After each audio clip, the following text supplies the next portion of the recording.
ఇప్పుడు కేవలం 7,999K up to 10 kgs వరకు బరువు తగ్గి అధిక బరువు నుంచి వచ్చే ప్రధాన సమస్యలను దూరం చేసుకోండి. కింగ్ నాగార్జున ఎంతో తెలివిగా మూవ్ అవుతున్నాడు. మార్కెట్ పల్స్ పట్టుకుని అందుకు తగ్గట్లుగా నడుచుకుంటున్నాడు.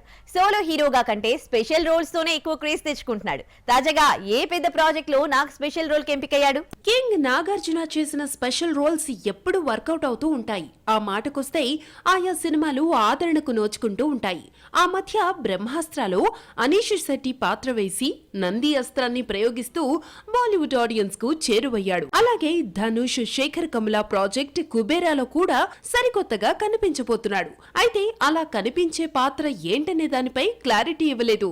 ధనుష్ సినిమా కావడంతో కోలీవుడ్ వర్గాలకు ఊపిరి తరహాలో చేరువవచ్చనే ధీమా నాగులో కనిపిస్తోంది. తాజాగా మరో కాంబినేషన్ కి కింగ్ ఓకే చెప్పినట్టుగా తమిళ సినీ వర్గాలు చెబుతున్నాయి. సౌత్ సినీ వర్గాలు ఎంతగానో ఎదురు చూస్తున్న రజనీకాంత్, లోకేష్ కనగరాజుల సినిమాలో అక్కినేని నాగార్జున ఓ కీలక పాత్రలో కనిపించనున్నాడని రూమర్స్ వినిపిస్తున్నాయి. ఇప్పటి వరకు లోకేష్ సినిమాలో చేసిన నటులంతా మంచి మైలేజ్ ని సంపాదించారు. మరి మన నాగ్ కోసం లోకేష్ ఎలాంటి క్యారెక్టర్ ని డిజైన్ చేశాడో చూడాలి.